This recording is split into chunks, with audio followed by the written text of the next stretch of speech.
There are a couple new features in IXL this year that I want to make sure to point out to you. You may already be using it, but hopefully you're not, and I get to excite you with this new feature. So I know I was whenever I first realized it was available. So there's three things I want to go over. First is, did you know that you can schedule your skills? So in your account, when you are under a skill and you find a skill that you want to assign to your class, you know that you can click it by, or assign it to them by clicking the star, and that shows up on all your kids, or you can assign it to your different groups. But did you notice the calendar that showed up?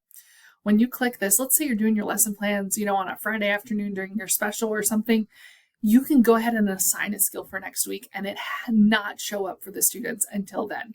So you can select a start on date. You can select an end date. Let's say the end of the chapter ends on Friday and you don't necessarily want them working on that after that. You can choose the start on and the end date with a time and click schedule. So that was one feature I wanted to make sure I brought to your attention. The second feature is that you can set a SMART score goal. Now we know that the SMART score is not a percent. Remember, 80% is proficiency, 100% is mastery. If under your account up here in the top right-hand corner, you go to Profile and Settings, you will see actually a couple different options. I want to point one out while I'm here. Right here, you can hide grade levels. You can hide the grade levels. It'll turn it from a grade level, first, second, third, fourth grade, to an alphabet letter, A, B, C, D, if that's something that you want to do. But right below that, set SMART score goal for the suggested skills. So this is every skill that you assign. What you can do is you can do it by your leveled groups. Let's say you have a high group that you want to challenge them with mastery, right? You want to challenge them with 100%. That is their goal of what you want them to work towards. But let's say you have a middle or a low group where their level, their goal that you may want to set for them might be proficiency or excellence, an 80 or 90%. This will be for all skills. So it's not each one on an individual basis. So you can do it for all your students or your separate groups. The third and final thing I want to show you, if we go back to our dashboard, because this is what it looks like when you log in, under learning and under your math section that you have available, you will see a new fluency zone.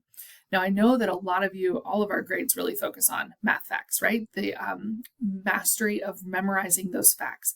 And we do that with extra math. We do that with our times tests every week. But this is a great way that you can look. It's first through fourth, fifth grade. Feel free to use any of them. I mean, you can go in whatever grade level fits your needs.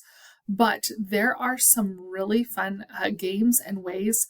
There are worksheets available. There are math facts worksheets that you can send home if a parent's like, hey, I need something for my kid to practice. You can use this. It will show you the skills to assign, and you can see right there, the stars right there. You don't have to go find it. You can assign this to all your students or those that may need extra help. But up here on the games, these are some really neat games that you can play as a class on the smart board to get them excited and kind of a different way of practicing math facts rather than just the rote memory. So those are three things I wanted to point out to you in IXL. Make sure you check it out. And of course, let me know if there's any way I can help you.